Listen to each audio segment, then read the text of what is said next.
All right, welcome back, everybody. We're all set up here for episode number 4 of the Setup Podcast. I'm joined here with our co-host, Ethan. We're going to be talking some NBA draft, some NBA trades as well. Chris Paul, Kristaps Porzingis, Marcus Smart, to name a few guys who are on the move recently. And then we are going to finish up here with the beginning of our NFL Division Preview Series. We're going to talk a little bit of the AFC West. Kind of been a lot of NBA news, considering it's the off season. Though it's good though. It's good. I like seeing more news and stuff. But yeah, I mean it's kind of that.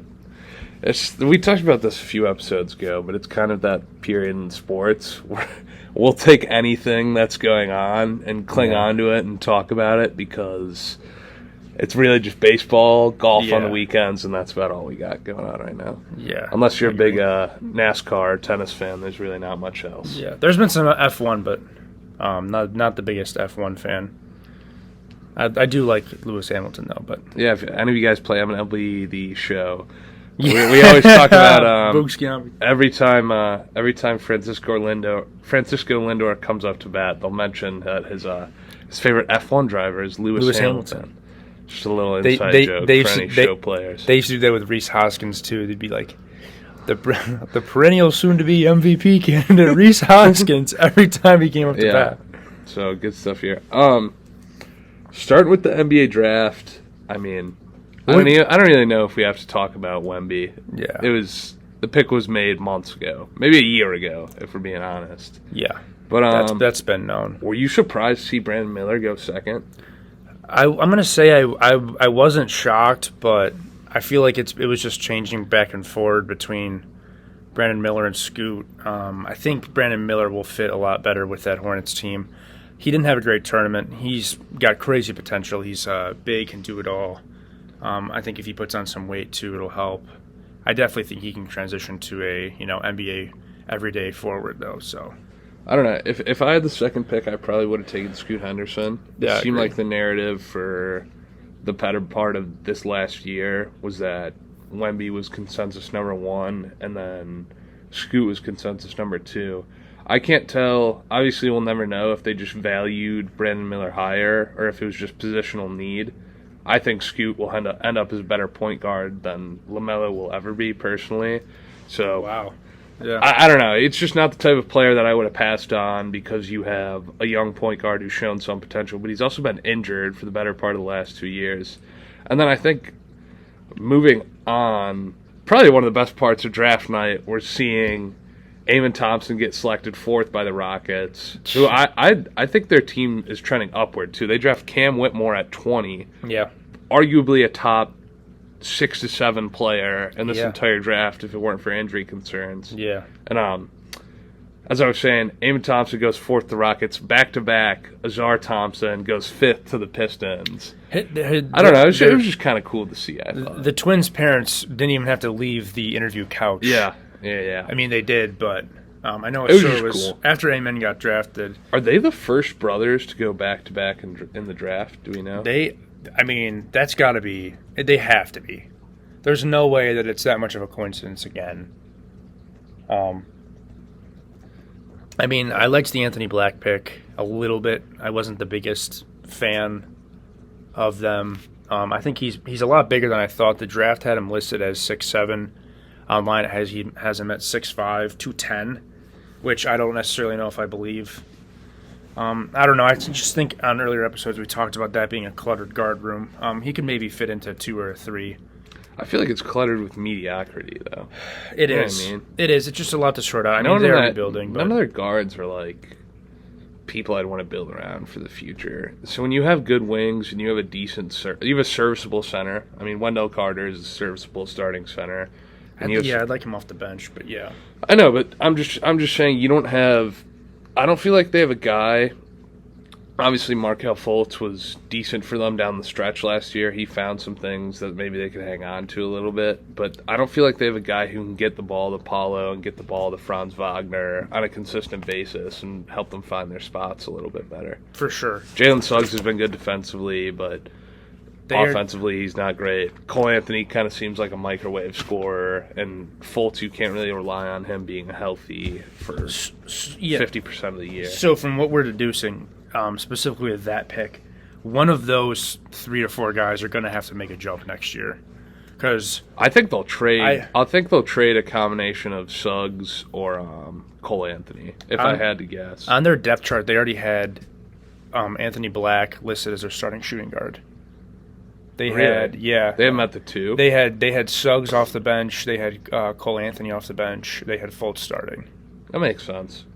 And then later on, they traded. Or no, they didn't trade their pick. They took Jet Howard 11. Which was the biggest reach of the draft. I was going to say, I felt like that was a major reach. And I feel like people had Kofi Buffkin, the other Michigan guard, going much higher than him. Jet Howard was a 20s to 30s type player. He had some injuries last year, too. I think he could be pretty good, just not at 11. And the Orlando Magic are now the Orlando Wolverines. They have both Wagners. They have Jet Howard. I know they had the boy Trey Burke at some points too. Trey Burke played for just about everybody in the NBA. One of the picks I liked the most was actually they picked Cason Wallace, number 10. Obviously, he's traded to the Thunder. They get Derek Lively the second in return. My favorite pick. I actually like that pick. My favorite pick in the lottery. He might not be like we've talked about previously. He's not the type of guy who's going to go out there and score the ball for you. He's not a scorer, no. But when you have Kyrie and Luka Doncic, you don't really need him to do that. And if he can just get to his spots, rim run, score 8 points a game off Luka assists, I like that pick a lot. Because I feel like they struggled defensively in the interior all throughout last year. He's going to lock down the paint. He's going to rebound. He rebounded really well. His stock really rose in March Madness specifically. I also think in the NBA, you have a lot lazier of defense. There's a lot more time being played. It's more of, that street ball one-on-one. Luka or Kyrie can take you one-on-one. He's really good in pick-and-roll sets as well, rolling off of the picks. I think he'll be a good lob threat. So I think there'll be some games where we'll have 20 just solely based off of Kyrie and Luka will take the attention. Mm-hmm. One of them will attack and then just throw it up to him. I mean, he's 7'2". Does he kind of remind you of a Mitchell Robinson kind of? Yeah. Would you say that's a decent comp? Mitchell Robinson, Jared Allen. Which, I mean, you can't necessarily have every – I know the NBA is trending that way, but you can't have every big man that shoots. And he shot really well in his pro day and his combine. So yeah, we'll see. Sometimes those Instagram clips of a guy draining 23s in a row can be a little bit fool's gold. Oh, no doubt. No doubt about that. I remember in whenever it was, right before the draft, they showed a video of Mo Bamba splashing like 23s in a row, and everybody thought Mo Bamba was Splash Mountain. That's just like how most college players are. They're just, they'll shoot in every practice. For sure.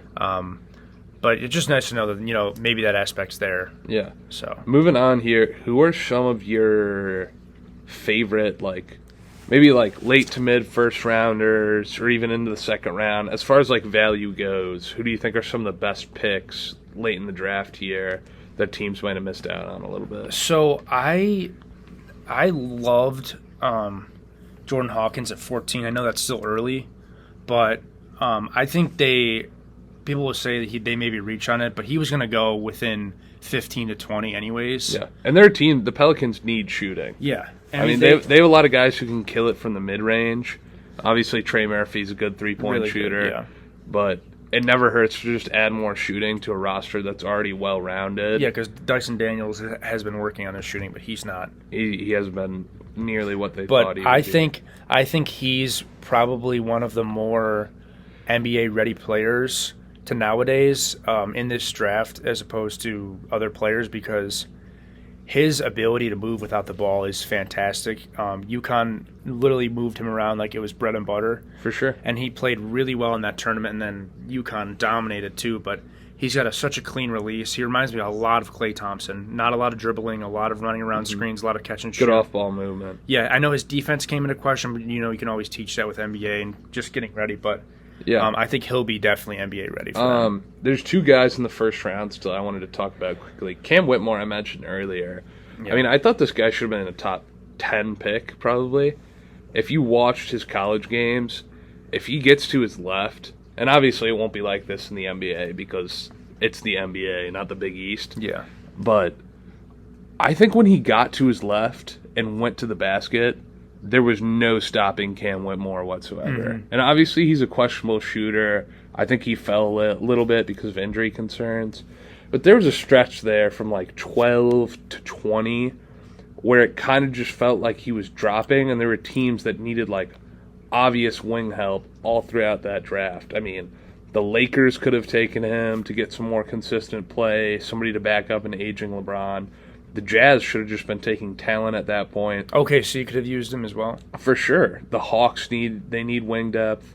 I don't know. OKC's a team, especially. You take another guard when you have Giddey, Trey Mann, Shea. I didn't really Lou Dort. I didn't understand that pick at all.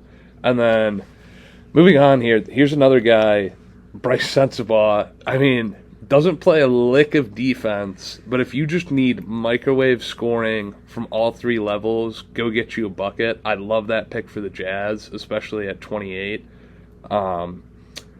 The Jazz will take anything at this point, right? They just need talent. Just keep drafting players with the picks you've accumulated and see what works. I think the two microwave scorers in the whole draft literally went back to back, and Nick Smith Jr. too. Yeah, he sat out 19 games last year, but he ended up playing extremely well for them, true freshman. I think he's going to also be very good as well. I think those are ultimately good picks. And going back to Whitmore, I think with the Rockets trying to figure out their identity, I think it'll give him some comfortability in finding his in the NBA. So I like that pick for them too. He's going to be able to develop pretty well for them. Yeah.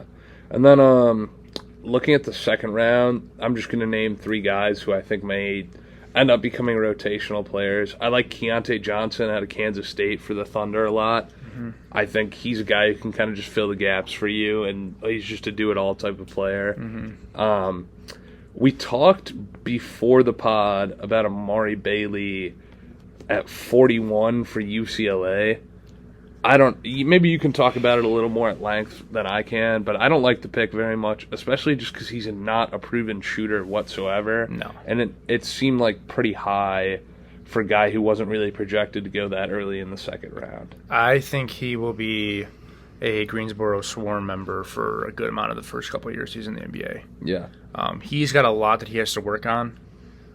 There's already some other guys that are going to be ahead of him too, like Crutcher, who I'll start for the Swarm. I don't know. I don't really like the Amari Bailey pick. Yeah. He's a great driver. He's a really good mid-range shooter. Defense isn't there. He's kind of smaller. I question also the unless it's a guy with obvious like talent coming into the league, I somewhat question their guard development too. I feel like LaMelo's pretty much been the same type of player. There's been minimal improvement since his rookie season. He's an 8-8 guy, and that's what he's been as long as he's been in the league. So I'm not really sure. We've seen with James Bouknight, they kind of failed to develop him. They did, yeah. I don't know. There's outside of the Wizards, I'm not sure there's a team that I believe less in right now than the Charlotte Hornets. Yeah, I completely agree. Another pick I liked for value too, and I didn't necessarily see his name on draft boards though, is Jordan Miller to the Clippers. I think they've always done a good job with forwards. I think he was considered at one time to be, well, he's listed at guard, but he's 6'7". He played forward for them. He was considered to be the best all-around player in that conference, and it led to a lot of their successes in March Madness as well. I think Jordan Miller definitely was a really good value pick for the Clippers and will help them out immensely.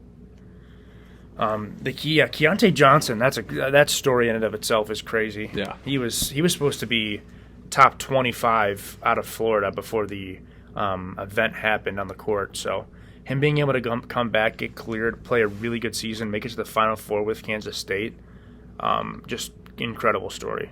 Yeah, I think that's about all we got for the NBA draft. Wrapped up last night. I'm just excited. I'm excited to watch a lot of these guys play. Yeah, I don't think there's been a draft in recent history where I've been more excited to see, like Wemby, for example. Amoni Bates. Amani Bates for our Cavs. I'm excited for that. Scoot, Brandon Miller, Thompson Twins. A lot of big names at the top of the draft this year, so it'll be exciting. And we're already itching for some NBA. Just about 2 weeks after the finals wrapped up here. I will say though, I might like Summer League more than I like the NBA season. Regular season. I'm the biggest fan of watching Summer League. I like getting to see all these guys. Wouldn't surprise me if the Spurs don't even play Wemby during the summer league, just in case you have an injury that comes. Chet Holmgren. I know he wasn't summer league necessarily, but is this the Are we going to see the in-season tournament this year? Does that begin this year or the following season? Oh, yeah, I don't know. I think it's this season. What even trophy is that going to be or anything? I think it's just a cash prize for each player individually. I like that a lot, though. I think really it'd be like interesting that a lot, to see. But that's a good thing they adapted from college basketball. Yeah. Moving on here, we have a 8-question NBA draft quiz fitting the opening theme of today's podcast. Ethan's going to be quizzing me on... I just know the NBA draft. I'm not sure what the extent of the questions are, so we'll have to check it out here. So these questions, I would say it's a mix of some easy ones, but it's some hard ones, but nevertheless, some NBA draft. Okay, first one.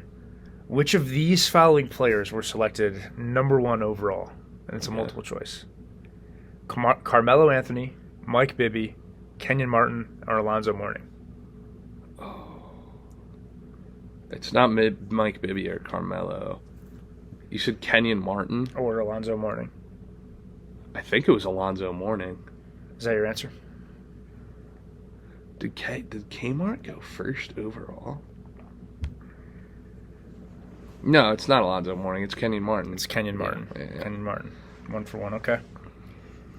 Which of these following players was not selected number 1 overall? Andrew Bogut, Dwight Howard, John Wall, Kevin Durant. Kevin Durant. Yeah. Easy. That one's easy. Yeah. Okay, 2 for 2.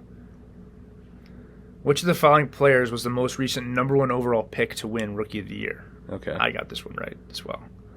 Anthony Bennett, Karl Anthony Towns, Zion Williamson, Ben Simmons. Okay, Ben Simmons won Rookie of the Year his basically sophomore season. But I'm trying to remember if that was before or after Cat. I'm going to say Ben Simmons just because I think it was after Cat. That's correct. They both won Rookie of the Year, but his was more recent because it was the season after. Yes, that is correct. Or 2 seasons after, I should say. Okay, moving on. This one's a little more difficult. When was the last time the Los Angeles Lakers had the number 1 overall pick? Oh, wow. This one's a year's one. This one's tough. 1960. No, don't tell me. Wait, is it a year or can I guess a player? It's a year. Can I just guess the player? Sure. I think it is 1984, and it's James Worthy. So I'm going to check you. You got the year wrong. You're really close. 83? No. 85? No, lower.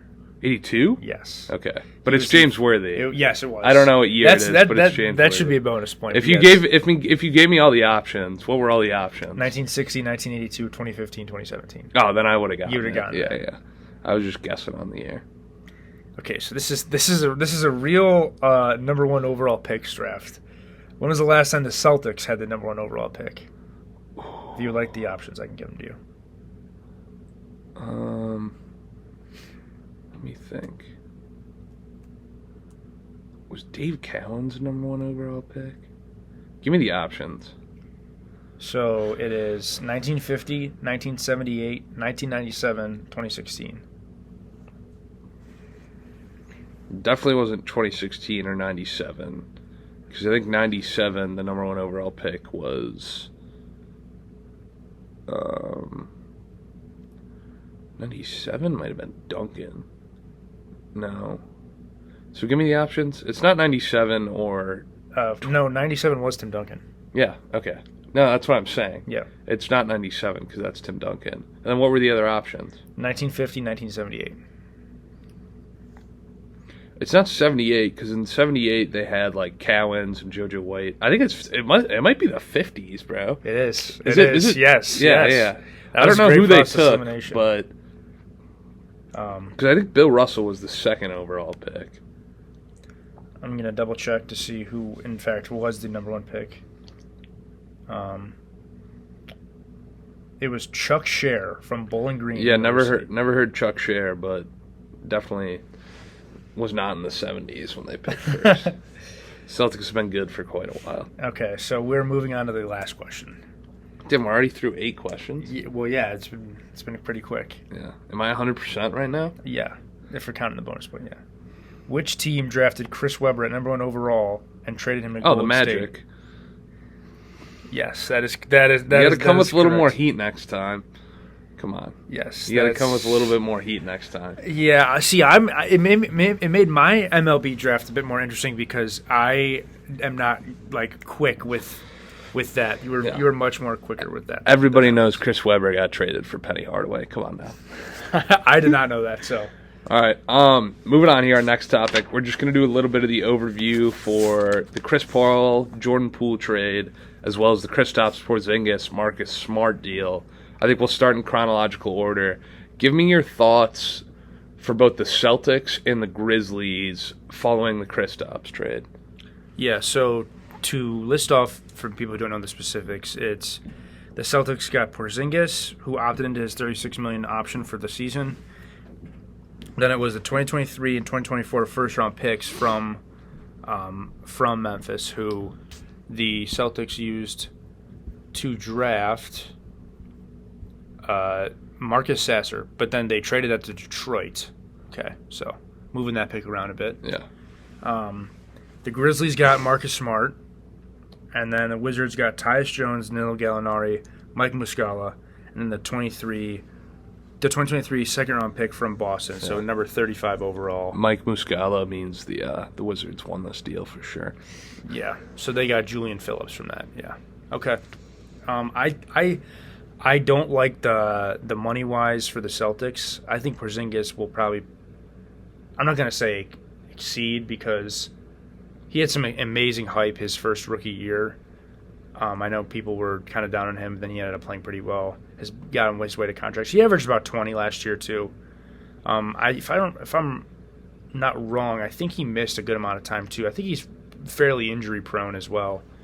I just don't think the Celtics taking on that big contract, and I know it's only for 1 year, is necessarily the right play to do. I don't necessarily know if they got better. They lost Smart. So I like this move long-term for the Wizards and short-term for the Celtics. If it's a 1 or 2 year rental with Porzingis, sure, by all means, go for it. Go all in. You can run out Brogdon, Derek White, Brown, Tatum, Porzingis. Great. That's probably the best 5-man lineup in the NBA. Oh, Brogdon didn't get traded. He's still there. So then you have Horford, Rob Will. Who else is going to be off the bench? Pritchard, maybe. You have some guys you can throw in off the bench, and that's great. It's just financially, when it comes to extending your 2 best players to supermaxes, I'm not sure. It's kind of a win or go home type of deal for the Celtics. If you don't win in these next two years, you're putting yourself in a position financially where it's a little bit difficult to maneuver and sign the type of free agents you may have been able to bring in the past. For the Wizards, from their point of view, we talked about this previously, but I'm the type of guy where I'd rather watch my team commit to a tank than blunder and just be mediocre for years. So I'm glad that they finally have. Yeah, they didn't admit to the tank. They have They have a sense of direction moving forward. You could see them drafting in the top 3 probably next year, if I had to guess. There's at least a direction that you can point to and be okay with. And for the Grizzlies, I like this trade a lot just because you get Marcus Smart, you insert yourself into this 3-team deal, you don't really give up much. I think they gave up Tyus Jones to the Wizards, if I'm not mistaken. Well, they gave up their 2023-2024 firsts. I think Tyus Jones was attached after the fact, if I'm not mistaken. Along with that. Along with the picks. So you have Ja's facing a 25-game suspension to start the year. He's pretty much guaranteed to sit out 10 to 15 games with some sort of ticky-tacky injury at some point throughout the season. I think he fits with their culture and their identity. He does. They're going to play great defense, as they have for the last 3 years, ever since they drafted Jaren Jackson. So I like that they inserted themselves into this and improved in some way as a team. I don't know if it makes him a championship contender, but Marcus Smart's never been a loser throughout his entire career, so I like the addition a lot for them. You got any other thoughts? No, so I mean, I agree. I think now they have, they had the villain role last year with Dylan Brooks, obviously, but now Marcus Smart is a guy that kind of embodies that role. He's got the depoy. He's a great defender. They basically replaced one good defender who likes to make a show out of things with an even better defender who is more calm and calculated with the type of mental moves he makes around the game. Yeah. So I like the addition a lot. And there's also a good handful of games each year where Marcus Smart down the stretch towards the fourth quarter will make that big stop, that big steal, the big play, which will ultimately propel your team in the game, which they didn't have. The one thing I'll say about the Celtics trading Marcus Smart, if they win a championship next year and Marcus Smart's the guy watching from his TV, watching that team win a ring, something about that just doesn't feel right. Yeah. Because Marcus Smart was the Celtics, more so than Tatum or Brown for the last decade. He had the green hair. I think he is the longest tenured Celtic in their franchise history, actually, to never win a ring. Yeah. He spent the longest time after being drafted by them without winning a ring, just because they're a franchise with such a storied history. Kind of sucks to see, but moving back to the Wizards, yes, they acquire Chris Paul on the Bradley Beal deal, and they send him to Golden State for Jordan Poole and second-round picks. What do you think of this deal? Their guard room is looking pretty good right now, too. I think Tyus Jones had the highest or lowest assist to turnover. Oh, for the last several seasons. So he's a very, very good guard. I think they'll start both of them. I think Poole would obviously, be one or two. Poole might, lead the NBA in points per game next year. Jordan Poole might average 26 on 35% shooting next season. Yeah, he's going to shoot the ball like it is. It is his job. Yeah. But I like that they have some direction now with Poole. I think Poole can, get out of the whole drama with Draymond, trying to live in Curry's shadow. I think this all works out way better for Jordan Poole. Kind of gets a little bit of a Kuzma situation. Get out of the bright lights, get out of the big media, go to Washington, kind of reestablish yourself. Now everyone has a little bit more different of an opinion on Kuzma than we did before. So I think it ultimately ends up working out extremely well for them. They've built a good 1-2. Now you just hope you hit on those draft picks that you drafted, get a big man here or there, and maybe this rebuild will be a little shorter. But I think when I saw the deal initially, I was kind of questioning it from the Warriors standpoint. But honestly, I like it a lot more the more I think about it. You trade Poole on a 4-year deal, which is basically equivalent to what Chris Paul is making on a per-year basis. Poole was wildly disappointing for you, not only in the regular season. He was arguably worse in the playoffs. It was the money. Just making bad plays, low IQ plays, not passing the ball when he needed to the guys who are proven scorers for them when in clutch time. So basically, you trade Poole on a 4-year deal for CP3, who has 2 years left. The second year isn't even fully guaranteed. So that gives you financial flexibility not only next offseason, because you aren't paying this guy a fully guaranteed deal.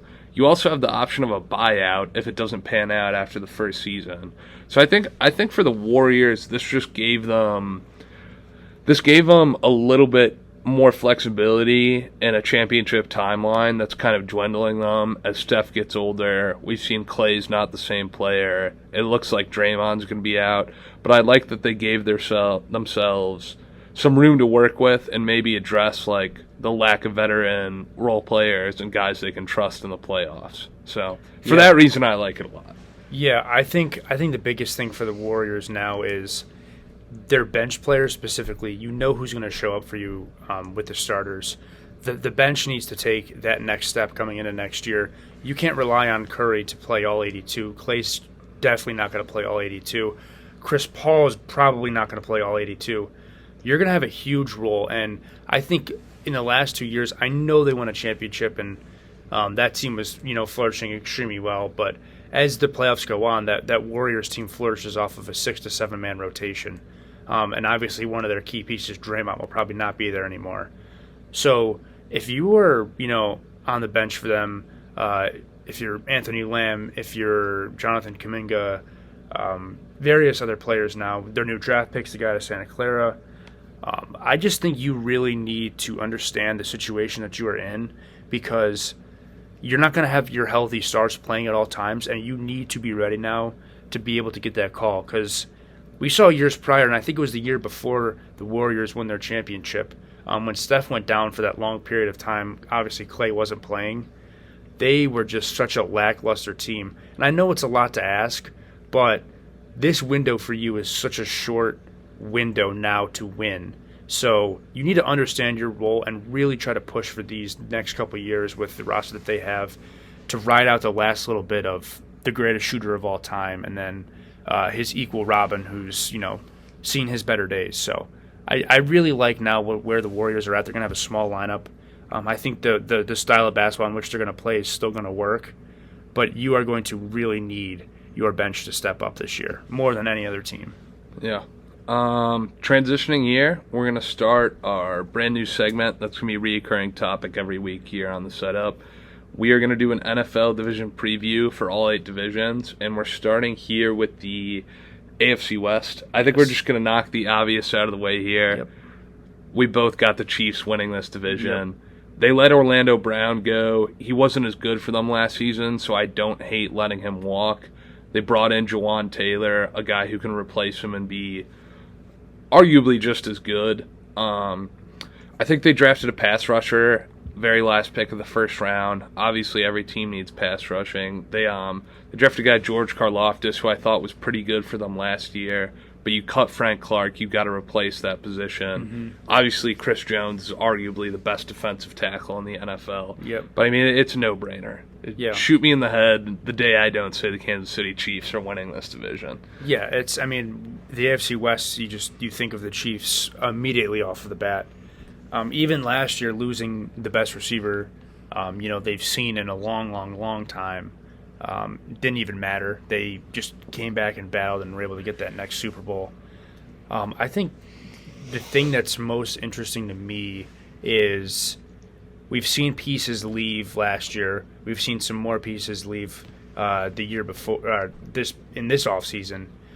It's kind of like this big tank that's over the last few years slowly getting holes in it, and they're grabbing some tape to try to reapply onto those holes, and it's been working really, really, really well. I'm still picking them to win the division. I'm just curious when this reign with Mahomes is going to end, and if it ever does. Because I think it'll end when he retires. I really don't know when it's going to end. Yeah.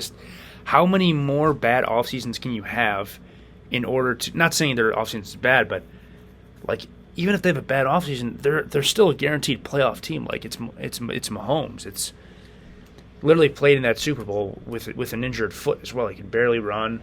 It's just it's unreal. Yeah, and they lose Juju. I think they lost from Cole Hardman as well to the Jets, but let's be honest, it doesn't matter. He's going to find somebody to throw the ball to. Travis Kelce, Sky Moore, doesn't matter. If you have McKinnon, Kelce, if you have anyone around him. They had a 7th-round running back turn out pretty well for them. So yeah. Moving on here, we're going to talk about the Las Vegas Raiders, formerly the Oakland Raiders. They trade their longtime QB Derek Carr to the Saints, bring in Jimmy Garoppolo. It kind of feels like he's just a bridge guy to what could be a QB they draft either next year or the following. I'm not. They kind of just feel directionless to me. No, you get rid of Darren Waller. You don't bring back some other guys. I like Tyree Wilson. I love that pick at 7. This is a great pick. And Michael Mayer second. Their second pick. I think they also extended Josh Jacobs, who had an awesome season last year. I'm just not really sure. I'm not really sure what their direction is, because they traded for Devontae Adams last year, like they were buying in and trying to win now. And then you bring in Jimmy Garoppolo, who was arguably the worst starter on a loaded 49ers team for several years. He's not elevating your team. He's the same type of player Derek Carr is. I don't get at all what the motivation is. We don't even know if he's playing either. Jimmy G. Why? Because his injury is concerned. He might not pass waivers. We don't even know yet if he's even going to be playing for them.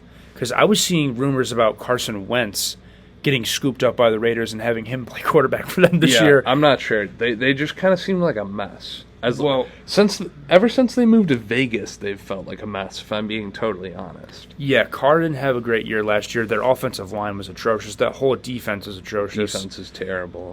They have wide receiver 1 locked up, obviously. That's probably about the only position I think they have figured out besides running back. But. Yeah, I don't understand what their outlook is, because like I was saying last year, you trade first-round picks for Devontae Adams, you trade picks for Chandler Jones to come in and be a premier pass rusher, and they didn't succeed.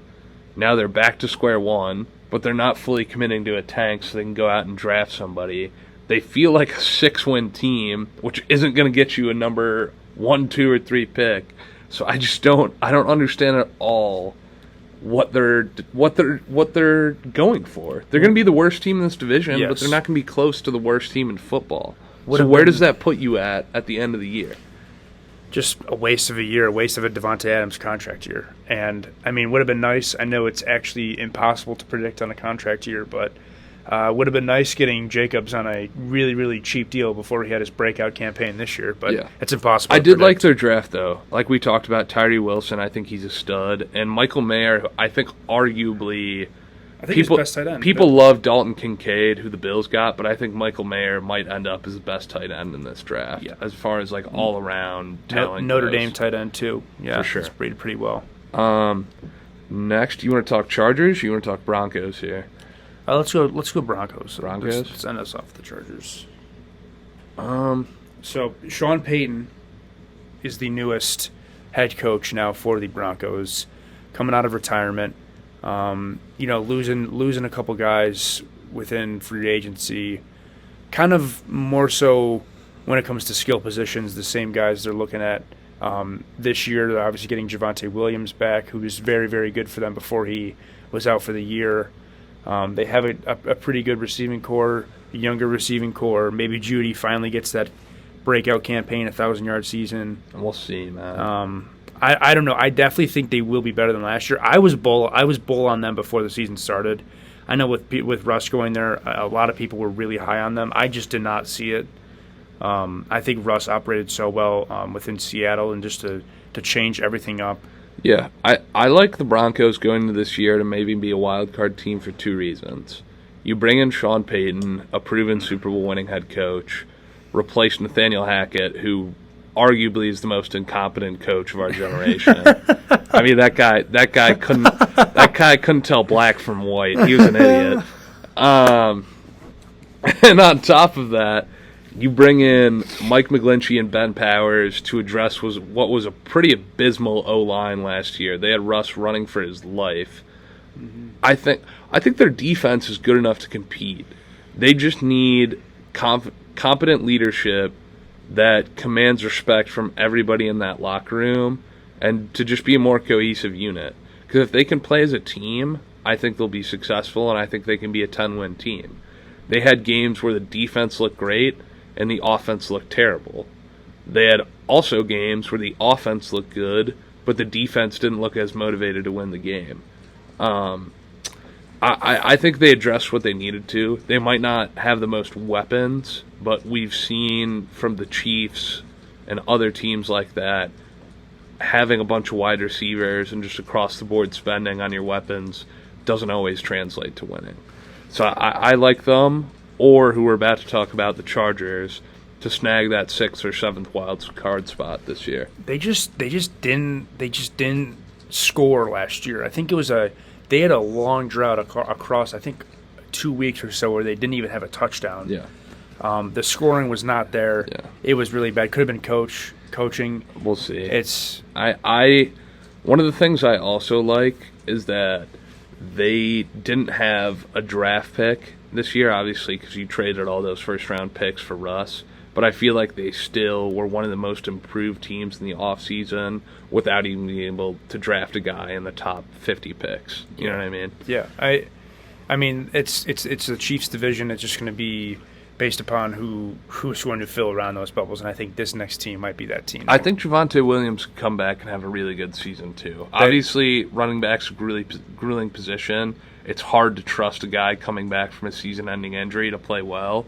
But if there's one guy who I like to break out this year within this division, it's Javonte Williams. And the acquisition of, I know it's not a big name, and I know it's not the best, but Samaje Perine, I think being he's a bell cow backup. And I think that's a good running back that fits with Russell Wilson and how Russell Wilson is.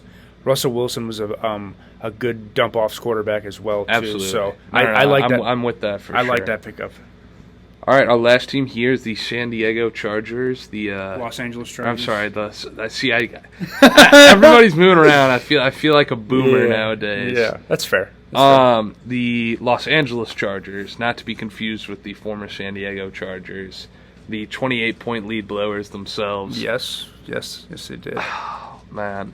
I really don't know where I'm at with them because you have an aging Keenan Allen, Mike Williams gets hurt all the time, Austin Eckler requested a trade.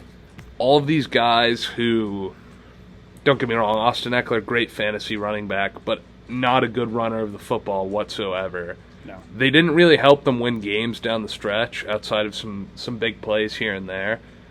I think Austin Eckler is one of the biggest reasons that they blew that 28-point lead outside of Herbert's turnovers. When you can't establish a run game, when you have a big lead in the game, and you're throwing the ball on second down with a 20-point lead, it's difficult to close out those type of games. I'm sorry. It is. There's a reason Austin Eckler's best rushing performance last year was against the Cleveland Browns, and it's because the Browns had the worst rushing defense in the NFL. I mean, he rushed for 150 yards. He only had one game outside of that where he went over 100, and outside of those two games, he had 3 games where he went above 70 yards. He's not a good runner. Keenan Allen is old and can't make cuts. Thank God they drafted Quentin Johnson out of TCU, who I think will be one of the best receivers out of this draft. They drafted a couple TCU guys. Yes. Max Duggan as well. Darius Davis, another TCU wide receiver. They need some type of production where Justin Herbert isn't just trying to make a miraculous play on third down to go win them a game. It's like, I know with looking at this roster and what the potential that it can be, specifically with the offense, it's almost too good to want to give up where you are at right now. But there's just something that's not budging. There's a certain aspect to that offense. It's just, I don't know what it is. I think each game, I don't think they have an identity. I think they just try to find the identity within the game. Yeah. I remember watching. It was a Saturday for that wild card game. And I remember the game starting, kicking off, and I lay down for a nap. I wake up, and the Chargers are absolutely demolishing them. And then from the second I was watching, I'm like, okay, I'm about to turn this off. The game's over.